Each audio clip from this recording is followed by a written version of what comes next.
Hello and welcome to the big picture. For the last several days, this country has been racked by controversy after the army chief's letter to the Prime Minister was leaked. Before that, the army chief was in another controversy over his age. So, as the country discusses and debates about the state of the defense preparedness, remember in the letter, the army chief is supposed to have said that the country's security is at stake. So, we are looking at the larger picture of the defense preparedness and more importantly, the defense procurement. How defense procurement gets delayed and why is it mired in such controversies all the time. To discuss this, I have a very experienced and eminent panel here with me. Mr. Sudhir Kumar, former Vigilance Commissioner of the Central Vigilance Commission, who understands a thing or two about defense procurements. Lt.Gen.Raj Kadyan, Deputy Chief, retired Deputy Chief of Army Staff, who is also another one who knows what this whole controversy today and in the past has been. And along with him is Mr. Sunil Verma, retired CAG, and also somebody who has worked in the Defense Ministry. And along with us here, and also we will have Mr. R.Prasannan, the Chief of Bureau of the Week magazine, with us very soon. So let me first go to Mr. Sudhir Kumar. Mr. Sudhir Kumar, let us keep the present controversy, the leak about the letter and things like that, which we will talk a little later. But let us look at the larger picture. Why all these things are happening? First the leak came, and then about the Tatra, the truck scam, which the Army Chief has mentioned in his letter to the Prime Minister about how this is not up to the standard and all these things.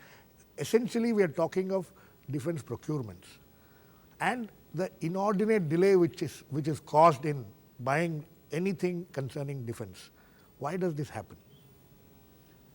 You see, as we all know, the allocation for defense is massive. Yes. And as you have also read about the latest situation, we are possibly the largest importer of defense equipment. Right. There are a number of players that are involved in this. You see the international players, you have your own defense PSUs, right, who are producing for you or procuring for you or entering into joint ventures. There are these ordnance factories which are also providing you, and it's a very complex kind of a field with huge money at stake.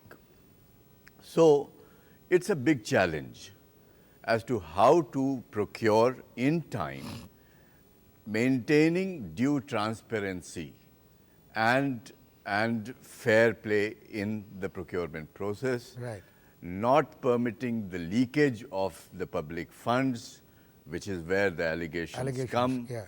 And we have this, the history of procurement shows that there have been problems. There are these lobbyists, middlemen, and all these kinds. Agents. Even when, you see, you are going for the best quality, you have picked up the right equipment, still price is an issue.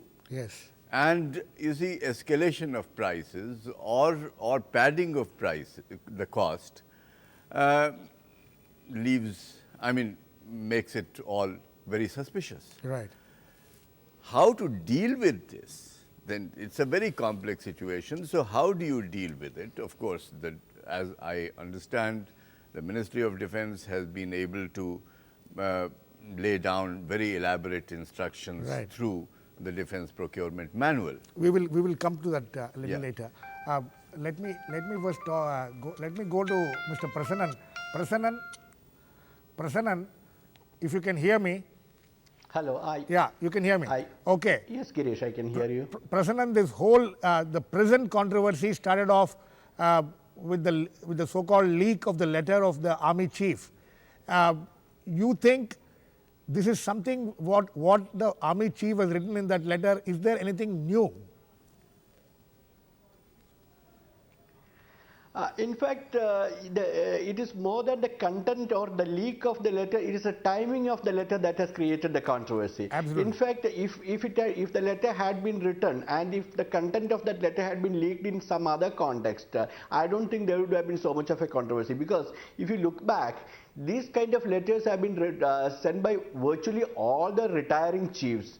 I mean, 5 years back, if you remember, Air Chief Marshal Shashi Tyagi wrote a letter to the Prime Minister drawing his attention to the depleted strength of the Air Force. Right. He said that instead of 38 squadrons, he was going to have just about 32 fighter squadrons. Right. I mean, you are revealing the number of the fighter squadrons there, and content of that letter was also leaked to the press. It created a minor controversy, but such kind of leaks also have a salutary effect. They are not discussing, revealing anything super secret that we don't know.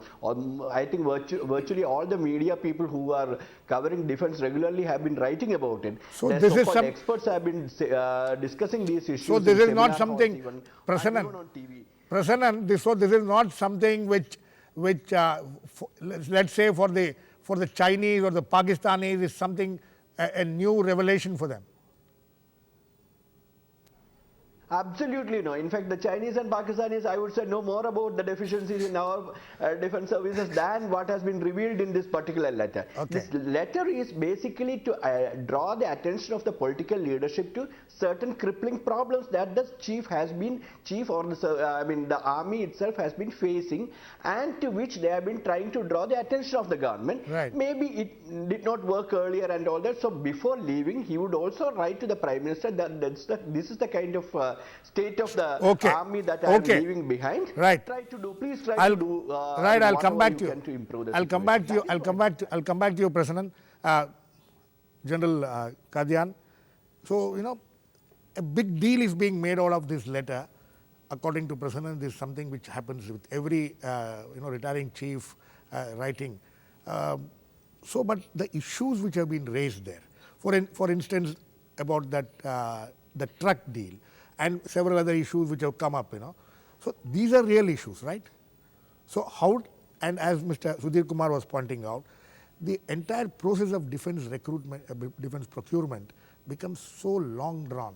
So is it really affecting the army to a great extent, or is it manageable? All armies in the world have certain deficiencies. Right. Because the technology is moving so fast Right. that by the time you actually acquire the weapon system or the equipment, it is nearly outdated. You need a new one. But those deficiencies need to be kept within manageable limits. Right. The letter, I agree with Mr. Prasanna, is a normal communication from the military leader of the country to the government leader of the country. Even the previous chiefs would have written, this is the first time it has got leaked. For whatever reason. Yes. And the timing of the leak. Yeah, only revelation, sensation is to the Indian public. Rest everybody knows. You can read this on the internet. Who is holding what? We know about our neighbors on the left. Right. We know Chinese know about us. So there is nothing sensationalism. This is a normal thing. Leak has made it a sensation. Yeah, but there is a need to have a look at hastening up the system of procurement. Right. Especially after the Bofors controversy. Right. I think the procedures have started overriding the requirements. As a user, it's my view that if I give a requirement, it's based on the existing battlefield scenario and the threat perception and what my adversary has, which needs to be countered. Right. I need it in a reasonable time slot. If you take 10 years to give it to me, then I don't think I will need it. I will need something better. Right. And by that time, it would have got outdated, and then the whole process starts all over again if you have to buy the more updated version. Right? So at the moment, it is the procedure which has become dominant. Right. And not really the requirement that goes into the background. But here is Mr. Verma, somebody who has had hands-on experience on this. As in the Ministry of Defense, you are the uniformed staff, and he is the problem always there between the uniformed staff and the Ministry of Defense, which we keep hearing about. Mr. Verma, I want your point of view. You have been there, you have done it all, you've seen it all. As General Kadyan was talking about, the procedure seems to be more important than the need. I agree with the general there that a procedure is put in position so that there is an outcome. Yes. And the outcome is more important than the procedure. The Right. procedure should lead to the outcome. At least quicker outcome. Yes, yes. And during my time in the ministry, what I've seen of the way things work, there are many things that need to be fixed, and Right. and even during my time, some efforts were made towards fixing them. As I'm sure everybody knows, there was a defense procurement procedure, Absolutely. which was put in position way back in 1991. Then, in the aftermath of the Kargil 2001. war, then there was a second round of defense Right. procurement procedure. Now, the second procedure, when it came, I was actually there in the ministry. This was in 2002, 2001. 2002, around right. that time. I think around the time Gen.Raj retired, that's when the procedure was actually being put in position. Okay. And this new procedure which was put in It's position 10 was, years old now. It's 10 years old, and I think it has also undergone some modification maybe 3 or 4 years ago, or maybe 5 years ago. I'm not sure of that, because it would have happened after I left. But when the procedure came in, it seemed like a very good idea. A defense procurement board was created. Right. For every major procurement action, they had put in position a 3-person team. And the level of the team was a joint secretary level team. Okay. There would be one representative from the armed forces arm concerned with the procurement. There would be one representative who would be the joint secretary of the ministry, and the third rep would be the finance representative, which is a joint secretary. We call them additional financial advisors in the ministry. These 3 people were supposed to handhold the procurement and make it happen more quickly. And I think, to begin with, some of the procurement actions did seem to be happening a little more quickly than before. But I don't know what's happened now, because now I believe we are back to 10 years Let time frames. me talk to Prasannan about this. Prasannan, you heard what Mr. Verma was talking about, the defense procurement, which was in 2001, and then the comprehensive procurement procedure was also implemented. But 10 years down the line, same problem seems to continue. All these new procedures don't seem to be working. Prasannan? Prasannan, can you hear me? Hello. Can you hear me? Yes, yes. Prasannan, I'm talking. Yes, I can hear you. Yeah, Yes. what Mr. Verma said about the procurement procedure, which was adopted in 2001, 2002, that doesn't seem to be really have been successful in Yes. these last 10 years. And why? Yes. As General Kadyan also was pointing out, the procedure has become very important. Now, if you look at it, look at the big ticket purchases now, we seem to be blacklisting virtually everybody. Yeah. I mean, if you have five suppliers, 5 original equipment manufacturers, I mean, 4 of them are blacklisted, then you are also, I mean, this is taking the thing to the extreme. Where the transparency is good enough, but at the same time, if you take it to the other extreme, you end up with finally no supplier who is above board. Yeah. Now, the other problem is that this can also be misused sometimes. By just raising an allegation against a company in a previous deal and you get it blacklisted, you are actually reversing the process. You are getting companies blacklisted so that you get the you get the contract. So isn't that also another way of another kind of corruption that also we have to look at, I think, Right. in this situation. Right. So this kind of blacklisting, wholesome, painting everybody black, In fact, and then getting nothing from anybody is the kind Yeah. of situation we are landing in now. Okay. Prasannan, I'll come back to you. Yeah, Mr. Verma, you wanted to add something to this. What I wanted to add was that defense procurement, especially defense procurement, can be broadly subdivided into 2 categories. Yes. One are goods and services which are provided by only one country, and no one else is prepared to Who give is them that? to us, whichever the country may be. Okay. And in that kind of a situation, the whole business of assessing what is the reasonable price and etc. becomes quite complicated. Yes. And also quite difficult, because And arbitrary. when country X says, I'll give you something and that something is something that you require quite Badly. usually quite badly, then there is a willingness to pay a certain kind of a price. I don't know whether you would call it a premium, but certainly a price. So that is one kind of procurement, And I remember dealing with some of those, which are quite difficult to deal with and require a certain kind of an approach in which you have to maintain secrecy. You can't these are procurements you cannot talk about in the bazaar. Okay. You cannot be even transparent about them beyond a certain point. No, I but think all other procurements where there are competitors, you can still manage. you can manage. Okay, we need to go into a short break now. Please keep watching. We'll be back very soon.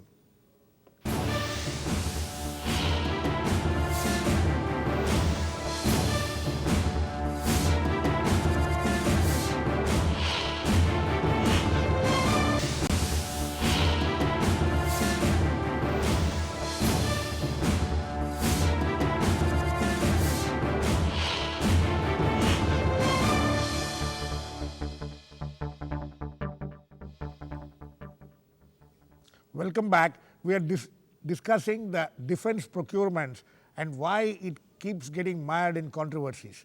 Mr. Sudhir Kumar, you have been smiling when Mr. Verma was talking about the two kinds of procurements which you need to make. If you have to make from only one country and then there is no competition and then you have to fix the prices, fixing prices is the biggest problem in all these things, and that's where all the controversies also come up, I suppose. Yeah. That's a big challenge. Yes. That's a big challenge, and I know, you see, we all know the sort of the vendor that we are referring to. And so fixing the price is not just a problem with them, where there is no competition, but it's with all equipments.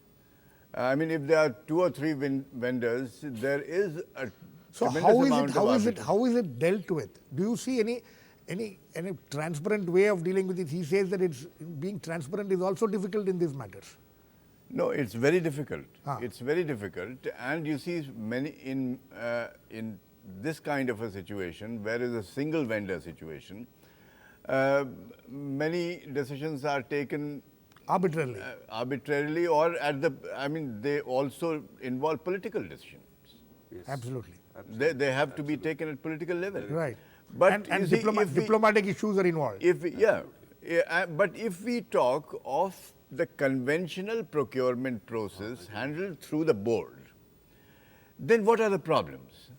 You see, because there are major stakeholders, major vendors, there is money power, there is lobbying, there is, you see, if there is, and the difference in the quality is maybe marginal, the prices can become competitive.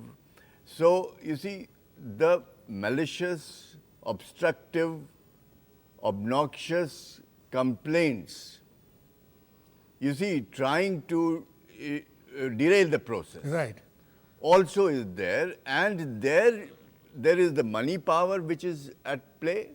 There is also the lobbying which is and the political aspect of it. Yeah, you see, because your own board, people may be pulling in different directions. Absolutely. Because and of the pressure groups. It must be happening, General Kadyan, it must be happening all the time. One of the bane of defense deals in this country is the former officers, retired officers becoming agents, middlemen, or whatever you want to call it. Is there no way this can be, some kind of a regulation is brought in?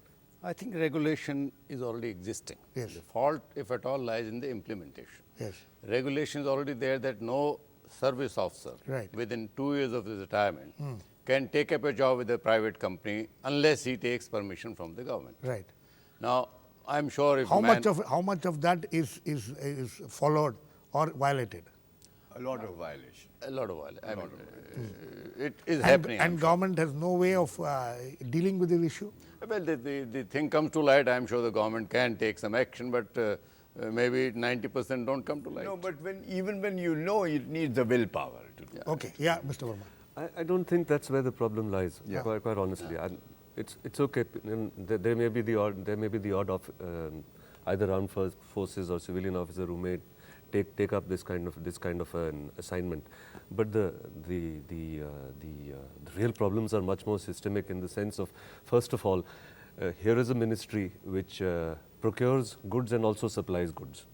There is a Department of Defense which buys them, and there is a Department of Defense Production which sells them. Okay. This is a permanent inherent situation of conflict of interest, which requires a resolution, and which nobody is to this day, nobody is really prepared to cut the Gordian knot, as it were, and take a decision on this, because This it is requires very a hard interesting. decision. Let me get This is the Prasannan. first level of This is the- difficulty. let me get Prasannan on this. Prasannan, this issue which Mr. Verma has brought in, that defense, it also purchases and also sells and defense production and defense ministry. Which, this conflict, how often do you see this happening? And what is the result of that? Can you mention a couple of cases where instances where this has led to a lot of problems?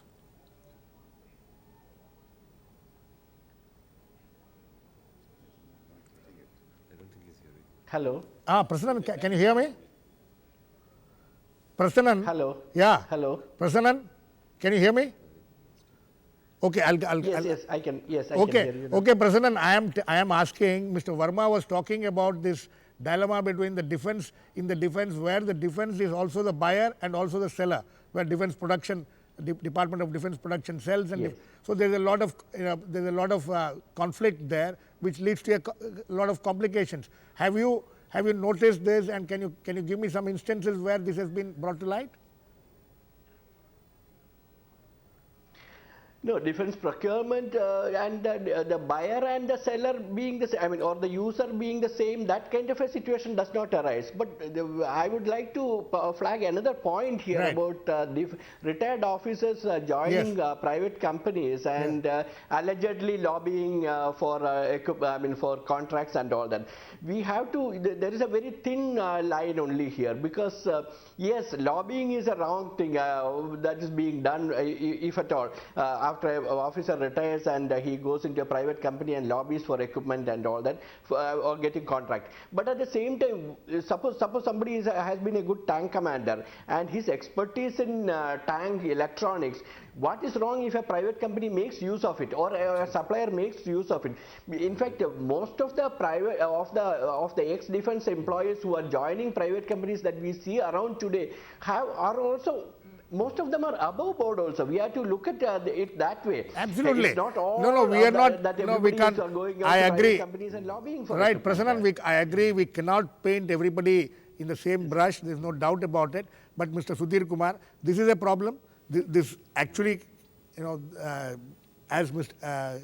General Kadyan was talking about, that there is a regulatory mechanism, but it's never put in place. And then every time there is a controversy over defense deal, there is some former officer involved in it, isn't it? How do we deal with this? Though we agree that all of You them see, are not. You can't. Yes, I fully agree with that, but it would be naive to say that there are no lobbyists. Right. And it would be also naive to say that these lobbyists don't include the retired people. Right. Because, you see, they are engaged because they have access. And as you have recently, you see, the latest controversy arises out of such an alleged action of a lobbyist. Absolutely. So, a general who just recently retires apparently walks into the chambers of the army chief and apparently offers bribe. yes, yes. So that's an example. Now, whether you see the vehicle or the product had qualified, that's a different issue. But maybe to accelerate the process, there was this kind of an offer that was made. And it's mainly because of the access he had to Yes, yes. Okay. General What Kadyan. Mr. Verma made the point that the defense ministry is also the buyer and the seller. Yes. One clear example is the Tatra. Tatra, right. It is being bought by the BEML, which is a MOD PSU, Yes. and being resold to the army. Right. They actually become the middleman. Yes. Who becomes the middleman here? The BEML. BEML becomes the The middleman. defense Right. PSU. If you take the reality, Yeah. when Tatras were given the contract initially, it was a Czechoslovakian company. Right. The company broke up Right. into two countries. So there is another company now called Vectra, which functions from London, which Right. we've been reading about. Right. I read today only very interestingly that the Tatra supplies it to Vectra at a discount. So they avoid a tax in their country. Right. And this company sells it to BEML at a hefty price. BML further sends it to the army with a further jack-up of Right. price. So what is actually costing maybe 40 lakhs or something, army gets it 1.4 crore. 1.4 crores. Yes. Yes. So, I mean, I think Mr. Sudhir Kumar also has been talking about this, this completely unnatural pricing. Also, Yes. unnatural pricing. I have one more. Yeah. I have one more. Quickly, issue we- to flag, which is that all these things happen because of our failure as a country over the last 64 years to become more self-sufficient than we are today. This is a Indigenization. major problem with us. Prasannan, Why is BEML a middleman? Because nobody in India seems to be making trucks. Right. Prasannan, Imagine- last words to you. We have very little time left. How much of indigenization do you see happening? Do you see this process of indigenization, getting accelerated after all these controversies? No way. In fact, indigenization, I mean, it is not going to be accelerated. In fact, there was a Abdul Kalam committee that had set the target of 70% indigenization long back. I don't think it has ever been achieved, and it is never going to be achieved in the near future.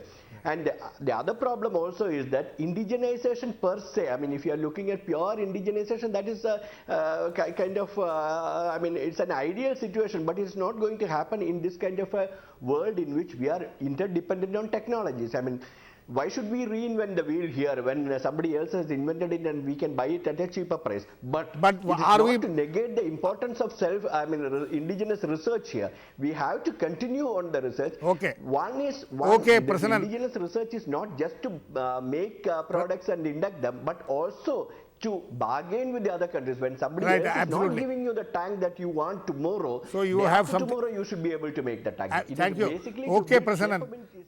Prasannan, we have completely run out of time. Last words to you, General Kadyan. So, accountability is also a major issue. There is lack of accountability despite all these transparent procedures which the government has been trying to adopt. Accountability has been a major problem. Do you think this is also has led to all this kind of situation? Obviously, it is. If I am running the procedure and if I am ultimately held accountable, I will be much more careful and cautious. Right. Mr. Last words to you, Mr. Sudhir Kumar. Accountability. Is there, do you see that kind of accountability in the defense ministry or in this kind of procurement at all? You see, how would accountability be there, or how will it come when the process of procurement has taken so long? So many people have changed. So how do you fix the responsibility? absolutely. Who do you hold accountable? So, okay, we have completely run out of time. This is something which cannot be, I mean, in half an hour, we are not going to find solutions to a problem which has been facing this country ever since this country came into being. And despite all the efforts, some of it may be very sincere efforts made to improve the procedure of buying defense equipments, we still seem to be very, very far behind anywhere where we can all say that all these procurements are above board.